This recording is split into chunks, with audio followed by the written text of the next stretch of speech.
తెలుగు జాతి గుర్తింపు కోసం పోరాడిన వ్యక్తి పొట్టి శ్రీరాములు అని సీఎం చంద్రబాబు అన్నారు. తెలుగు జాతి కోసం జీవితాన్నే త్యాగం చేసిన వ్యక్తి ఆయన అని కొనియాడారు. తెలుగు వారికి ప్రత్యేక రాష్ట్రం కావాలని పొట్టి శ్రీరాములు పోరాటం చేశారన్నారు.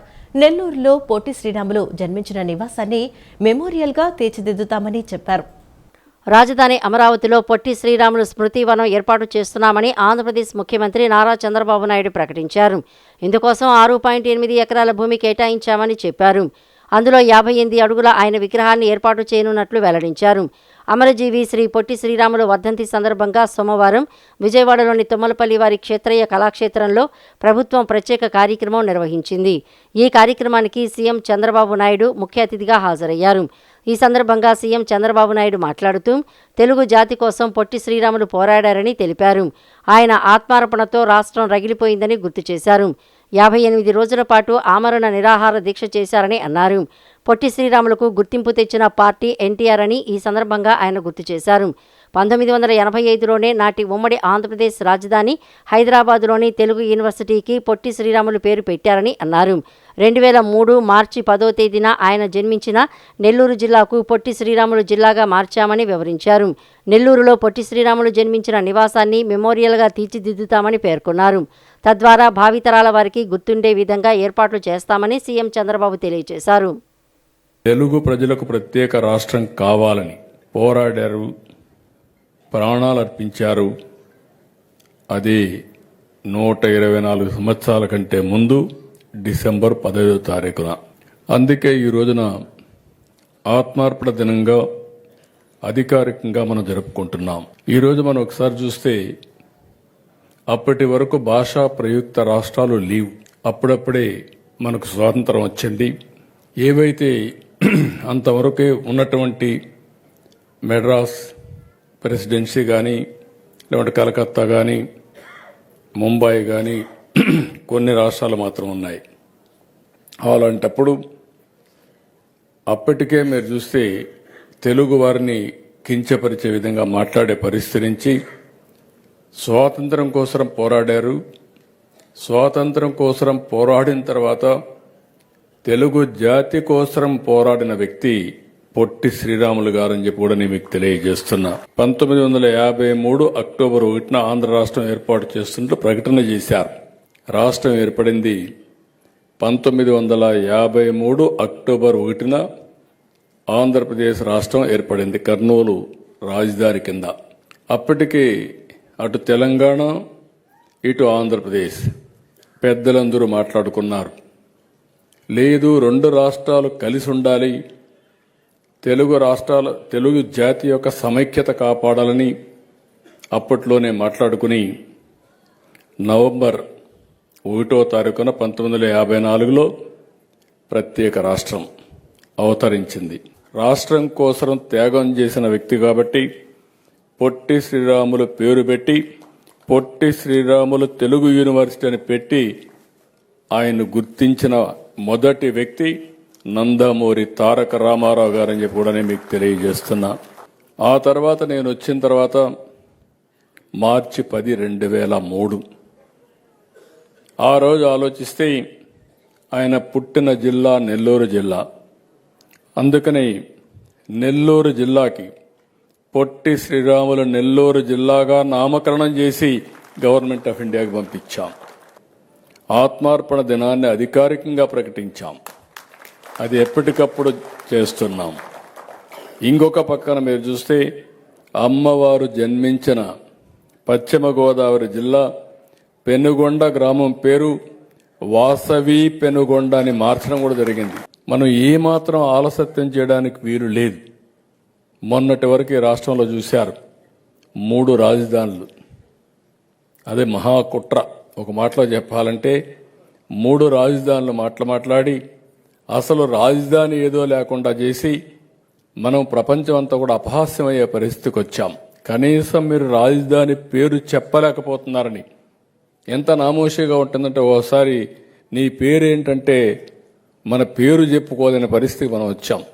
ఎక్కడి నుంచి వచ్చావంటే ఆంధ్రప్రదేశ్ రాష్ట్రం అంటే మీది ఎక్కడ రాజధాని అంటే చెప్పలేని పరిస్థితిలో ఉన్నాం. ఈరోజు గర్వంగా చెప్పగలుగుతున్నాం, మా రాజధాని అమరావతి. పేద వైద్య విద్యార్థులకు న్యాయం చేయాలనే ఉద్దేశంతో పీపీపీ విధానంలో మెడికల్ కాలేజీలు నిర్మించాలని కూటమి ప్రభుత్వం చర్యలు తీసుకుంటుందని మంత్రి కొల్లు రవీంద్ర అన్నారు.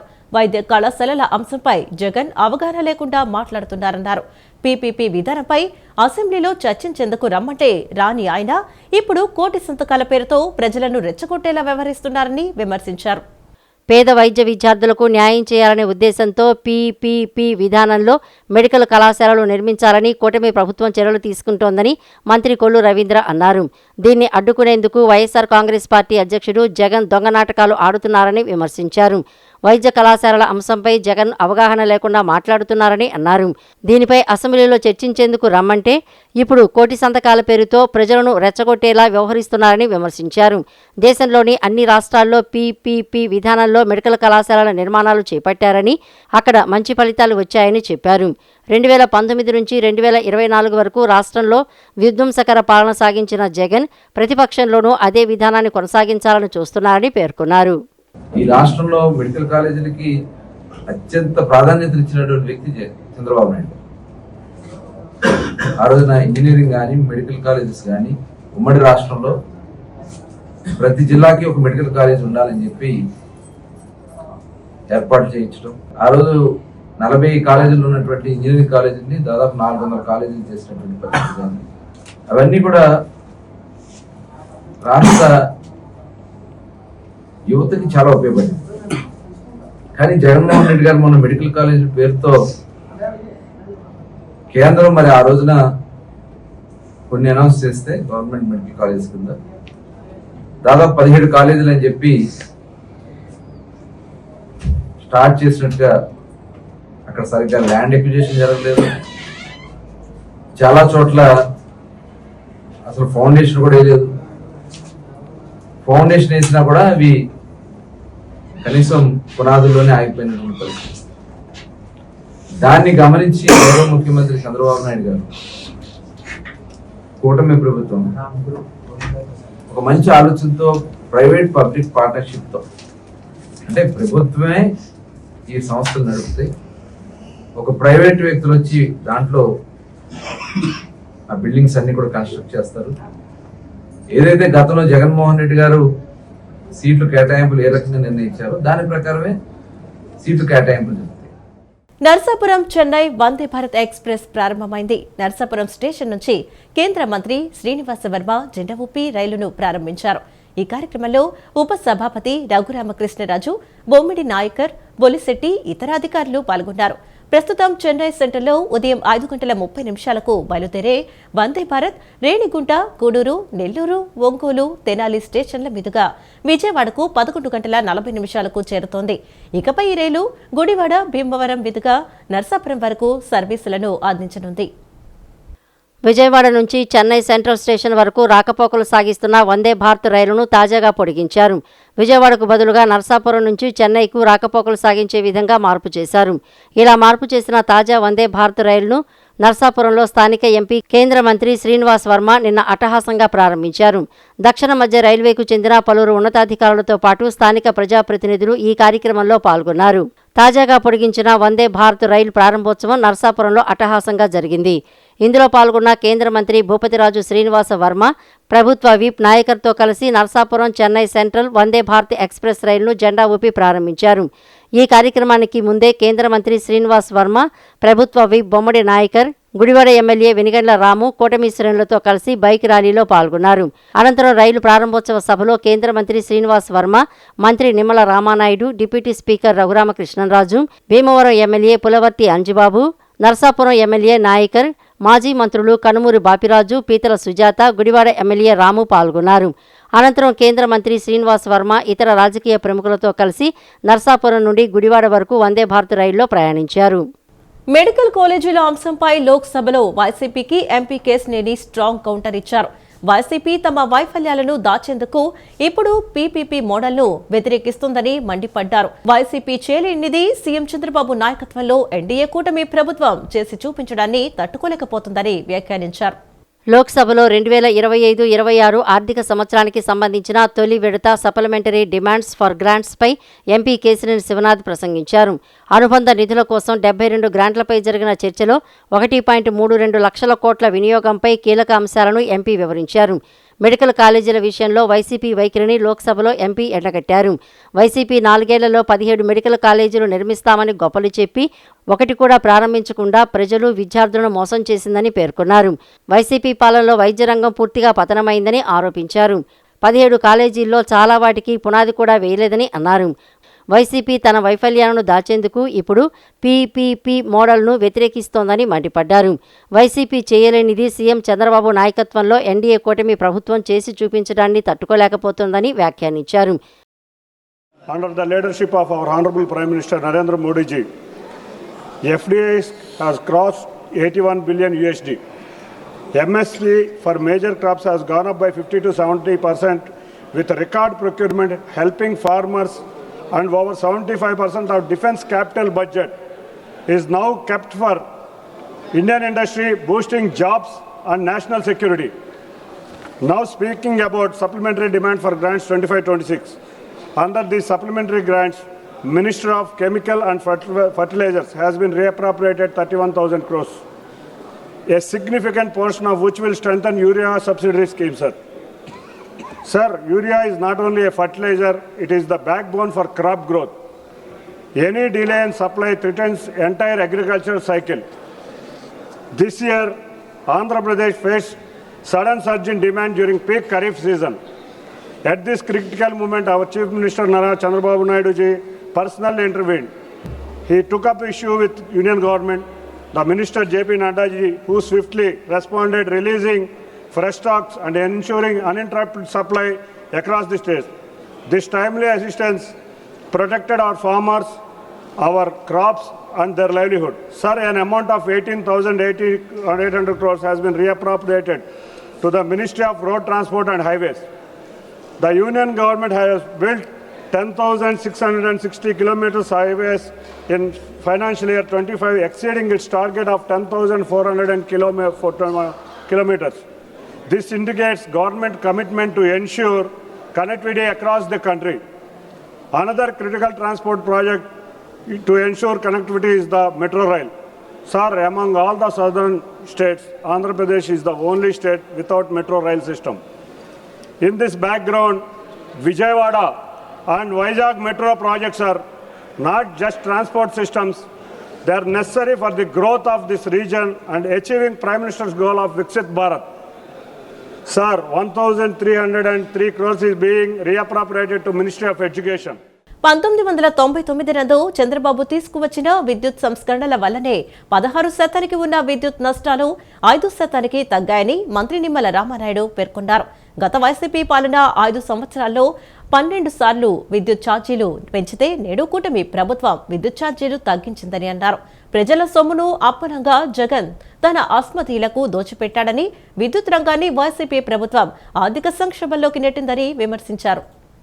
పాలకొల్లు నియోజకవర్గంలో 250 కోట్లతో 220-33 కేవీ విద్యుత్ సబ్స్టేషన్ మంజూరైనట్లు రాష్ట్ర జలవనరుల శాఖ మంత్రి నిమ్మల రామానాయుడు చెప్పారు.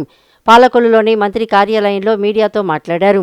ప్రస్తుతం పాలకొల్లుకు కావలసిన విద్యుత్తు భీమవరం, నర్సాపురం నుంచి వస్తోందని, ప్రకృతి వైపరీత్యాల్లో విద్యుత్తుకు ఆటంకం కలుగుతోందని చెప్పారు. ఇప్పటికే లంకల కోడేరులో స్థలం దొరికిందని చెప్పారు. 1993 నందు చంద్రబాబు తీసుకువచ్చిన విద్యుత్ సంస్కరణ వలనే 16% ఉన్న విద్యుత్తు నష్టాలు 5% తగ్గాయని మంత్రి చెప్పారు.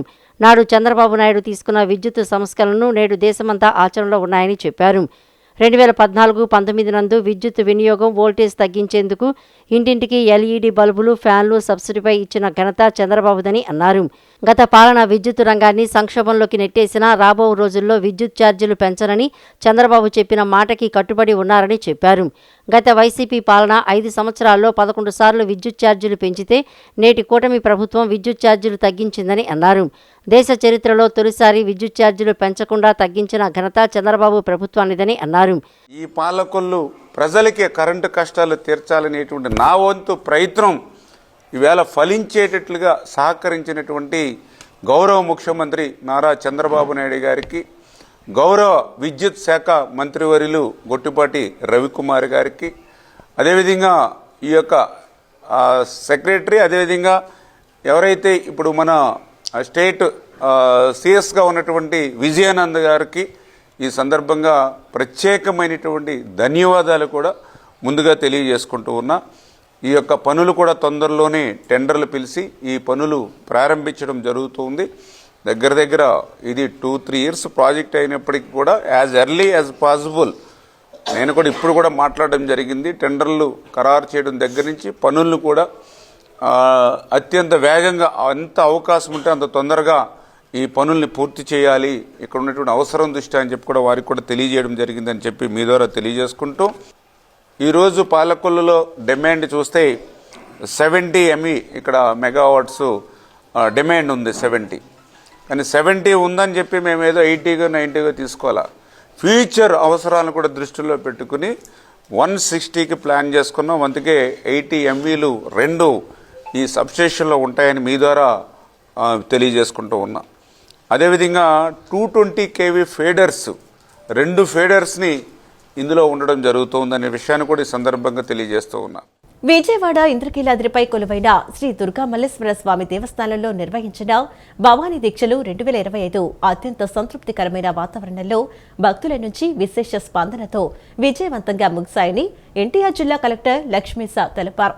ఈ మహాక్రతువు విజయవంతం కావడానికి సహకరించిన ప్రతి ప్రభుత్వ శాఖకు, మీడియా ప్రతినిధులకు కలెక్టర్ ప్రత్యేక ధన్యవాదాలు తెలియజేశారు. ఇంద్రకీలాద్రిపై ఏర్పాటు చేసిన మీడియా సమావేశంలో కలెక్టర్ మాట్లాడుతూ, భక్తుల సౌకర్యార్థం జిల్లా యంత్రాంగం పక్కా ప్రణాళికతో చేసిన ఏర్పాట్లు సత్ఫలితాలనిచ్చాయని పేర్కొన్నారు. భక్తుల నుంచి, మీడియా నుంచి, సోషల్ మీడియా ద్వారా వచ్చిన ఫీడ్బ్యాక్, ఇన్పుట్స్ అన్నీ చాలా సానుకూలంగా ఉన్నాయని, ఇది తమ పనితీరుకు నిదర్శనమని కలెక్టర్ హర్షం వ్యక్తం చేశారు. రెవెన్యూ, పోలీస్, దేవాదాయ, మున్సిపల్ సహా ప్రతి శాఖాధికారులు, సిబ్బంది పండుగ విజయవంతానికి పగలు రాత్రి అనకుండా కృషి చేశారని కొనియాడారు. ఈ సంవత్సరం గతంలో ఏనాడూ లేని విధంగా అపరిమితంగా లడ్డూల విక్రయం, నిరాటంకంగా అన్నప్రసాదం, తాగునీటి పంపిణీ వంటి వినూత్న ఏర్పాట్లు చేశామని, ఇవి భక్తులకు ఎంతో ఉపకరించాయని తెలిపారు. భవిష్యత్తులో మరింత మెరుగైన సేవలు అందించడానికి, ప్రజల నుండి నిర్మాణాత్మకమైన సలహాలు, సూచనలు స్వీకరించడానికి దేవస్థానం సిద్ధంగా ఉందని తెలియజేశారు.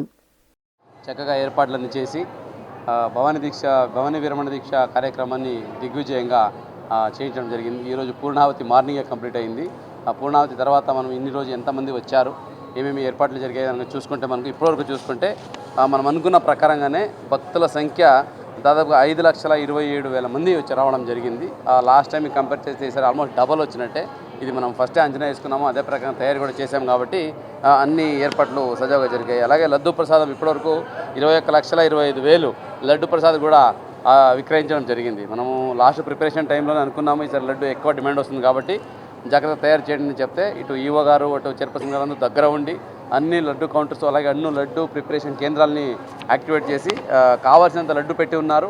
ఇంకా లడ్డు ఉన్నాయి. ఈరోజు కూడా ఎంత తీసుకెళ్ళినా కూడా, అంటే లాస్ట్ టైం లిమిట్ పెట్టాము, 1 బాక్స్ 2 బాక్స్, ఈసారి అన్లిమిటెడ్ లడ్డు ఇస్తున్నాం. ఎంతైనా కొనుక్కోవచ్చు వాళ్ళు. అంత ఇచ్చినా కూడా ఎక్కడ స్కేర్సిటీ లేకుండా ఈసారి లడ్డు ప్రసాదం కూడా ఇవ్వడం జరిగింది. అలాగే అన్నప్రసాదం కూడా మీరు చూసుకుంటే అన్నప్రసాదం కేంద్రంతో పాటు అయితే క్యూ లైన్ కాంప్లెక్స్ కింద కూడా పెట్టడం జరిగింది. ఇప్పటివరకు దాంట్లో కూడా దాదాపుగా 2,13,000 మంది, అంటే వచ్చిన 20% భక్తాదులు అన్నప్రసాదం కూడా తీసుకొని వెళ్తున్నారు. అట్లాగే ఈ ఏదైతే ట్రాన్స్ఫరింగ్ కళ్యాణకట్ట దగ్గర అయితే ఉందో ఇది కూడా ఇప్పుడు దాదాపుగా 60,000 మంది వరకు చేయించుకున్నారు. అన్నీ అంటే ఎక్కడ కూడా ఇబ్బంది లేకుండా వచ్చిన వాళ్ళకి ఇక్కడ స్నానం ఘాట్ అయితేనేంటి, ఇటు కళ్యాణ కట్టన ఇదేంటి, ఇక్కడ అన్న ప్రసాదనము, ఇక్కడ దర్శనము, అక్కడ లడ్డు కౌంటర్ అన్నిటికీ సజావుగా ఏర్పాటు ఫస్టే ప్లాన్ చేసుకున్నాం కాబట్టి ఎక్కడ ఒక చిన్న ఇన్సిడెంట్ లేకుండా జరిగింది. దీనికి తయారులో చూసుకుంటే దాదాపుగా 4,000 మంది పోలీస్ సిబ్బందిని సిపి గారు అలాగే డీజీ గారు ఆధ్వర్యంలో మనం డిప్లాయ్ చేసుకోవడం జరిగింది. ఈవో సీనా నాయక్ మాట్లాడుతూ, భవానీ భక్తుల కోసం చేసిన ప్రత్యేక ఏర్పాట్లు మంగళవారం కూడా కొనసాగుతాయని, బుధవారం నుండి దేవస్థానం యథావిధిగా పనిచేస్తుందని తెలియజేశారు. ఈ యొక్క భవానీ దీక్ష విరమణకు సంబంధించి ముందు నుంచి కూడా సిపి గారు మరియు కలెక్టర్ గారు, మా గౌరవ కమిషనర్ గారు, అదేవిధంగా మా యొక్క సిబ్బంది మొత్తం కూడా ఒక టీం లాగా ఇక్కడ ప్రణాళిక చేసుకున్నాం కాబట్టి ఈరోజు సక్సెస్ అయ్యాము. భవానీ దీక్షలకు సంబంధించి ఇప్పుడు భవానీలు ఎవరైనా వస్తే తప్పకుండా వారికి టికెట్ లేకుండానే రేపు ఈవినింగ్ దాకా కూడా ఇదే కొనసాగిస్తాము. ఇంకా ఎల్లుండి నుంచి యథావిధిగా మన యొక్క నార్మల్ వాతావరణం అనేది వస్తుందని చెప్పి తెలియజేస్తున్నాము. ఇలాంటి కార్యక్రమాలు మీరందరూ కూడా మునుముందు ఇంకా సహకరించాలని చెప్పేసి మీ అందరికీ కూడా ప్రత్యేకంగా చైర్మన్ మాట్లాడుతూ తాను ఈవో నిరంతరం క్షేత్రస్థాయిలో పర్యవేక్షిస్తూనే ఉన్నామని, ఏర్పాట్ల పట్ల ప్రతి భక్తుడు సంతృప్తి చెందాడని ఆయన పునరుద్ఘాటించారు. చూశారు, వాళ్ళని కూడా మీరు స్వయంగా అడిగారు, మరి అంతా కూడా మీరు స్వయంగా పరిశీలించారు. ప్రభుత్వం సైడ్ నుంచి కానీ అందరూ కూడా కలెక్టర్ గారు వచ్చి వాళ్ళు మాట్లాడారు. మరి అలాగే మరి మన పోలీస్ కమిషనర్ గారు అందరి దగ్గర కూడా మీరు వాయిస్ తీసుకున్నారు. అంతా బ్రహ్మాండంగా సాఫీగా అన్ని డిపార్ట్మెంట్ కలుపుకొని మొత్తం బ్రహ్మాండంగా చేసింది. గ్రాండ్ సక్సెస్ అయ్యాము. ఇవాళ మరి కలెక్టర్ గారు రావడం కూడా మాకు చాలా ఆనందంగా ఉంది. మరి వాళ్ళ సిబ్బంది పోలీసు అందరం కలిసి ప్లానుడ్గా సక్సెస్ 100% సక్సెస్ అవ్వాలని 100% సక్సెస్ అయింది. కూటమి ప్రభుత్వం తీసుకున్న విప్లవాత్మక చర్యలతో పండ్లు, ఆక్వా ఉత్పత్తుల్లో దేశంలోనే నెంబర్ 1గా ఆంధ్రప్రదేశ్ నిలిచిందని మాజీ ఎమ్మెల్సీ పర్చూరి అశోక్ బాబు అన్నారు. టీడీపీ కేంద్ర కార్యాలయంలో మాట్లాడిన ఆయన రాష్ట్రంలో ప్రజల జీవన ప్రమాణాలు మెరుగుపడడానికి ఆర్బీఐ నివేదికే నిదర్శనమని పేర్కొన్నారు. 193 లక్షల టన్నుల పండ్లు ఉత్పత్తిలో భారతదేశంలో నెంబర్ 1గా ఏపీ నిలిచిందన్నారు. పరిశ్రమల వృద్ధి, power production, aqua, per capita income, జీవన్డీపీలో RBI నివేదిక ప్రకారం ఆంధ్రప్రదేశ్ మెరుగుగా కనిపించిందన్నారు. 90% సబ్సిడీతో కూడిన ప్రభుత్వం మైక్రో ఇరిగేషన్ పరికరాలు ఇస్తున్నట్లు గుర్తు చేశారు. దేశంలో ఎక్కడా ఇంత రాయితీ ఇవ్వలేదన్నారు. రాష్ట్రంలో పర్ క్యాపిటా ఇన్కమ్ 2,60,000 వచ్చిందన్నారు. 16 లక్షల జీఎస్డీపీ వచ్చిందని తెలిపారు. మాజీ ఆర్థిక మంత్రి బుగ్గన రాజేంద్రనాథ్ కనీసం అవగాహన లేకుండా మాట్లాడుతున్నారని ధ్వజమెత్తారు. అప్పులకి జీఎస్డీపీకి సంబంధం లేదు. జీఎస్డీపీ అంటే రాష్ట్రంలో గ్రాస్ డొమెస్టిక్ ప్రొడక్షన్. ఇవాళది 16 లక్షల కోట్లకి చేరింది. గతంలో 14 లక్షలు ఉండేది. అది ఇవాళ 2 లక్షల కోట్లు పెరిగి 16 లక్షలు అయింది 24-25 ఆర్థిక సంవత్సరానికి. అంటే జిఎస్డిపి పెరగట కారణం ఏంటంటే వ్యవసాయ ఉత్పత్తుల్ని ఈ ప్రభుత్వం ఎక్కువ ప్రోత్సహించింది. వ్యవసాయ ఉత్పత్తుల మీద రైతుకు ఆదాయం వస్తుంది తప్ప ప్రభుత్వానికి ఆదాయం రాదు. బహుశా ఆ విషయం ఆయనకు తెలియదేమో. ఇవాళ జిఎస్టీ పెరగడానికి ప్రధాన కారణం ఏంటంటే ఆక్వాకల్చర్, హార్టికల్చర్, అలాగే ఈ కొన్ని పంటలు ఏవైతే వాణిజ్య కమర్షియల్ క్రాప్స్ ఉన్నాయో అవి ఈ సంవత్సరం మరి మంచిగా ఉండి రైతుకు ఆదాయం తెచ్చిపెట్టినాయి. వీటి మీద ప్రభుత్వానికి జీఎస్టీ రాదు. ఇప్పుడు ఒక ఎకరంలో ₹1,00,000 పంట పండితే, అరటికాయలు పండిటో లేకపోతే ఇంకేదైనా పండితే అరటికాయల మీద ప్రభుత్వానికి ఆదాయం రాదు, కానీ రైతుకు ఆదాయం వస్తుంది. రైతుకు ఆదాయం వచ్చినప్పుడు రైతు కొనుగోలు శక్తి పెరుగుద్ది. ఆ కొనుగోలు శక్తితో రైతు ఏదన్నా కొనుక్కుంటే దాని మీద ట్యాక్స్ మాత్రం వస్తుంది తప్ప ఎంత పెరిగిందో అంత దాని మీద జీఎస్టీ రాదు. మరి బహుశా బుగ్గన రాజేంద్రనాథ్ రెడ్డి గారికి తెలుసో తెలియదు కానీ చంద్రబాబు విజన్ కలిగిన నాయకుడైతే జగన్ విధ్వంసానికి మారుపేరని గుంటూరు ఎమ్మెల్యే నసీర్ అహ్మద్ విమర్శించారు. విధ్వంసంతో మొదలైన వైసీపీ పరిస్థితి 11 సీట్లతో ఆశ్వాసన దశకు చేరిందన్నారు. రాష్ట్రానికి రాజధాని ఏది అని గూగుల్లో వెతుక్కోవాల్సిన పరిస్థితుల నుంచి రాష్ట్రానికి చెందిన ప్రతి ఒక్కరూ మా రాజధాని అమరావతి అని గర్వంగా చెప్పుకునే స్థితికి చంద్రబాబు తీసుకొచ్చారని చెప్పారు. చంద్రబాబు నాయుడు విజన్ కలిగిన నాయకుడని, కానీ జగన్మోహన్ రెడ్డి విధ్వంసానికి మారుపేరని గుంటూరు ఎమ్మెల్యే నజీర్ అహ్మద్ తీవ్ర వ్యాఖ్యలు చేశారు. మంగళగిరిలోని తెలుగుదేశం పార్టీ కేంద్ర కార్యాలయంలో సోమవారం ఏర్పాటు చేసిన విలేకరుల సమావేశంలో ఆయన మాట్లాడారు. విధ్వంసంతో మొదలైన వైసీపీ పరిస్థితి కేవలం 11 సీట్లతో అవసాన దశకు చేరిందని ఆయన పేర్కొన్నారు. రాష్ట్రానికి రాజధాని ఏది అని గూగుల్లో వెతుక్కునే దుస్థితి నుంచి మా రాజధాని అమరావతి అని ప్రతి ఒక్కరూ గర్వంగా చెప్పుకునే స్థితికి చంద్రబాబు తీసుకువచ్చారని నజీర్ అహ్మద్ పేర్కొన్నారు. గుంటూరులోని శంకర్ విలాస్ ఆర్ఓబి బ్రిడ్జి పరిశీలన అనంతరం మాజీ మంత్రి అంబటి రాంబాబు, వైసీపీ నాయకులు మాట్లాడిన మాటలు అర్థం లేనివని ఎమ్మెల్యే నజీర్ అహ్మద్ కొట్టిపారేశారు. గత 18 నెలల కూటమి పాలనలో గుంటూరు నగర దిశను మార్చి రాష్ట్ర విశిష్టతను పెంచామని ఆయన తెలిపారు. గుంటూరులో ప్రజలు పడుతున్న ఇబ్బందులను చూసి కేంద్ర మంత్రి పెమ్మసాని చంద్రశేఖర్ శంకర్ విలాస్ బ్రిడ్జి నిర్మాణ కార్యక్రమానికి శ్రీకారం చుట్టారని వివరించారు. రాష్ట్రంలో కూటమి ప్రభుత్వం ఏర్పడినటువంటి ఈ 18 నెలల కాలంలో గుంటూరు నగర యొక్క విశిష్టతను కేవలం రాష్ట్రంలోనే కాకుండా దేశం నలుమూలల కూడా వ్యాపించేసేటువంటి విధంగా ఈరోజు కేంద్ర మంత్రిగా, స్థానిక పార్లమెంట్ సభ్యుడిగా పెమ్మసాని చంద్రశేఖర్ గారు ముఖ్యంగా ఈరోజు గుంటూరు నగర పట్టణంలో ప్రతి ఒక్కరికి కూడా వారి దినచర్యల్లో భాగంగా ఉన్నటువంటి శంకర్ విలాస్ ఆర్ఓబి బ్రిడ్జ్ నిత్యం రద్దీగా ఉంటూ ప్రతి ఒక్కరికి కూడా ఇబ్బంది కలిగేటువంటి పరిస్థితులు ఉంటే గత 5 సంవత్సరాల్లో ప్రజలు అరిచి గగ్గోలు పెట్టినా కూడా ఆ బ్రిడ్జ్ నిర్మాణం వైపు కాదు కానీ కనీసం గుంతలు కూడా పూడ్చలేనటువంటి దిక్కుమాలినటువంటి వైసీపీ ప్రభుత్వం ఆనాడు అధికారంలో ఉన్నప్పుడు ఈ అంబటి రాంబాబు ఈర్షా అసూయలకు మారుపేరుగా ఉన్నటువంటి అంబటి రాంబాబు గారు ఈరోజు అధికారం కోల్పోయి ఏం మాట్లాడుతూ ఉన్నారో ఆయనకే అర్థమవున్నటువంటి పరిస్థితులు.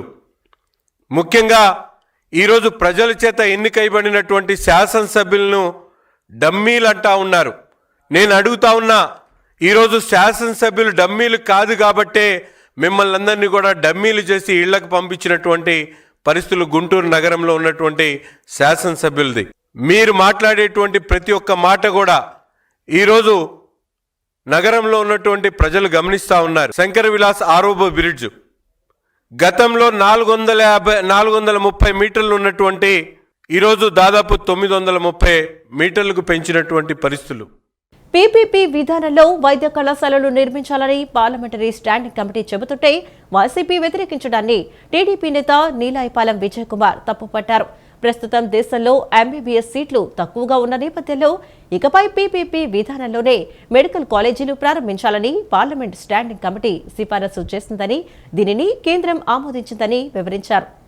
పీపీపీ విధానంలో వైద్య కళాశాలలు నిర్మించడాన్ని పార్లమెంటరీ స్టాండింగ్ కమిటీ సమర్థిస్తున్నప్పటికీ వైసీపీ దీనిని వ్యతిరేకించడం సరికాదని Andhra Pradesh biodiversity board chairman Neelayapalem Vijay Kumar అన్నారు. టీడీపీ కేంద్ర కార్యాలయంలో నిర్వహించిన మీడియా సమావేశంలో ఆయన మాట్లాడుతూ కూటమి ప్రభుత్వం ఎప్పుడూ ప్రజలను మోసం చేయలేదని, రాష్ట్రం దేశానికే మార్గదర్శకంగా నిలవాలనేది తమ లక్ష్యమని తెలిపారు. రాష్ట్ర ప్రభుత్వం అమలు చేస్తున్న విధానాన్ని కేంద్ర ప్రభుత్వం కూడా ఆమోదించడం సంతోషకరమన్నారు. ప్రస్తుతం దేశంలో ఎంబీబీఎస్ సీట్లు తక్కువగా ఉన్న నేపథ్యంలో ఇకపై పీపీపీ విధానంలోనే మెడికల్ కాలేజీలు ప్రారంభించాలని పార్లమెంటు స్టాండింగ్ కమిటీ సిఫార్సు చేసిందని, దీనిని కేంద్రం ఆమోదించిందని వివరించారు. వచ్చే 5 ఏళ్లలో దేశవ్యాప్తంగా 75,000 కొత్త మెడికల్ సీట్లు అందుబాటులోకి రావాలంటే పీపీపీ మోడల్ తప్ప మరో మార్గం లేదని కమిటీ స్పష్టం చేసిందన్నారు.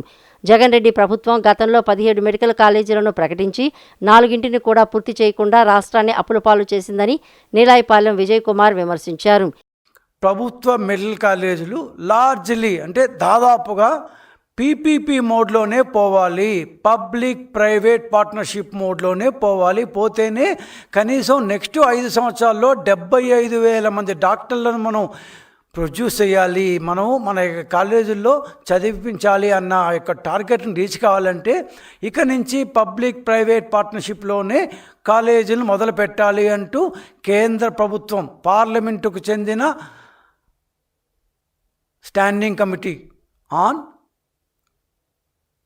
మెడికల్ అండ్ హెల్త్ స్పష్టం చేసింది. నంబరేమో గూగుల్లో ఉంది, ఇంటర్నెట్లో కొడితే వస్తుంది. పార్లమెంటులోకి వెళ్ళినా కూడా ఆ కమిటీ ఎప్పుడు జరిగింది, ఏ మీటింగ్ జరిగింది, ఎందుకంటే మన సోదరులు ఏమీ నమ్మరు కదా, ప్రతిదానికి దాన్ని సొడ్డుపెడుతుంటారు.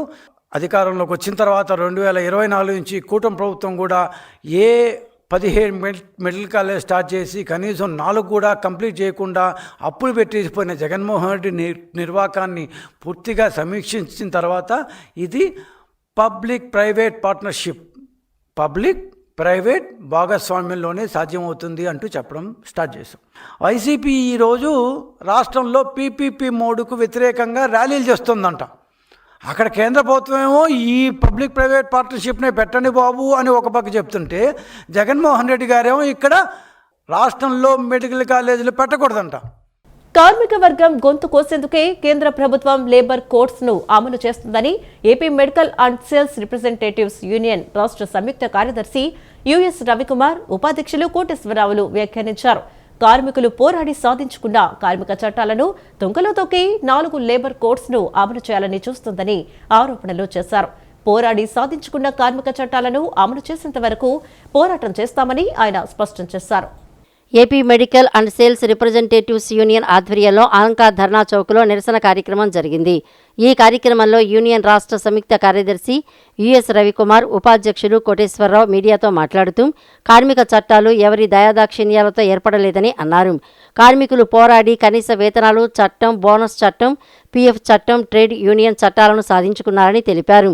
ఈ చట్టాలను కేంద్ర ప్రభుత్వం నిర్వీర్యం చేయాలని చూస్తోందని అన్నారు. కేంద్రం 4 లేబర్ కోడ్లను ఉపసంహరించుకోవాలని పేర్కొన్నారు. 4 లేబర్ కోడ్లకు వ్యతిరేకంగా దేశవ్యాప్తంగా 15, 16 తేదీలలో నిరసన కార్యక్రమాలు చేస్తున్నట్లు చెప్పారు. పోరాడి సాధించుకున్న కార్మిక చట్టాలను అమలు చేసేంత వరకు పోరాటం చేస్తామన్నారు. ప్రభుత్వం సానుకూలంగా స్పందించకుంటే నిరవధిక సమ్మెకు వెళ్తామని ప్రభుత్వాలను హెచ్చరించారు. 1961లో మెయిన్ బేకర్ అనే కంపెనీ ఉండేది. అది తర్వాత రోనే పాలిటిక్ అయింది, తర్వాత అబౌట్ లో మర్జ్ అయిపోయింది కామ్రేడ్. అది ఇప్పుడు ఆ కంపెనీలో పనిచేస్తున్న వర్కర్స్ అందరూ కూడా అప్పుడు వాళ్ళ మీద జరిగిన అటాక్స్ మీద వాళ్ళు ఒక కోర్టులో కేసు వేశారు. అది సుప్రీంకోర్టు వరకు వెళ్ళిన తర్వాత సుప్రీంకోర్టు ఏం చెప్పిందంటే మీరందరూ వర్క్ మ్యాన్ కాదు, దానివల్ల మీకు ఎటువంటి చట్టాలు ఎఫెక్టివ్ అవ్వవు, దానివల్ల అదేంటి మీ కేసు నిలబడదు అనేసి కేసును కొట్టివేయడం జరిగింది. అది సో ఇది చాలా దారుణమైన సిచ్యువేషన్. అది అప్పుడు పనిచేస్తున్న ఫీల్డ్ వర్కర్స్ అందరికీ కూడా. ఆంధ్రప్రదేశ్ ఆవిర్భావం కోసం శ్రీ పొట్టి శ్రీరాములు ఎనలేని కృషి చేశారని, ఆయన చేసిన కృషి వెలకట్టలేనిదని నగరపాలక సంస్థ additional commissioner doctor D Chandrasekhar కొనియాడారు. ఇటువంటి మహనీయుల వర్ధంతి సందర్భంగా వారిని స్మరించుకోవటమే కాకుండా భావితరాలకు వారి గురించి తెలియచేయటం ఎంతో ముఖ్యమని తెలిపారు. రాష్ట్ర ప్రభుత్వ ఆదేశాల మేరకు నగరపాలక సంస్థ కమాండ్ కంట్రోల్ రూమ్ వద్ద శ్రీ పొట్టి శ్రీరాములు వర్ధంతి సందర్భంగా నగరపాలక సంస్థ additional commissioner doctor D Chandrasekhar, accounts officer B Satyanarayanamurthy, corporation సిబ్బందితో నివాళులర్పించారు. ముందుగా పొట్టి శ్రీరాములు చిత్రపటాలకు పూలమాలలు వేసి మహాత్ములను స్మరించుకున్నారు. ఈ సందర్భంగా వారు మాట్లాడుతూ ఆంధ్రప్రదేశ్ ఆవిర్భావం కోసం శ్రీ పొట్టి శ్రీరాములు చేసిన కృషి వెలకట్టలేనిదని, భాష ప్రాతిపదికన రాష్ట్రాల ఏర్పాటు, ప్రాంతీయ భాషలు మరియు సంస్కృతులను పరిరక్షించడంలో ఆయన పాత్ర కీలకమైందని, ఆంధ్రుల ఆశయ సాధన కోసం ఆయన చేసిన త్యాగానికి పొట్టి శ్రీరాములు మరణానంతరం అమరజీవి అనే బిరుదు ప్రదానం చేశారని తెలిపారు. దేశ ప్రజల సంక్షేమం కోసం అనేక సాంఘిక ఉద్యమాలను చేపట్టారని, ఇటువంటి మహనీయుల వర్ధంతి సందర్భంగా వారిని స్మరించుకోవడమే కాకుండా భావితరాలకు వారి గురించి తెలియజేయటం ఎంతో ముఖ్యమని తెలిపారు. ఈ వార్తలు ఇంతటితో సమాప్తం. నమస్కారం.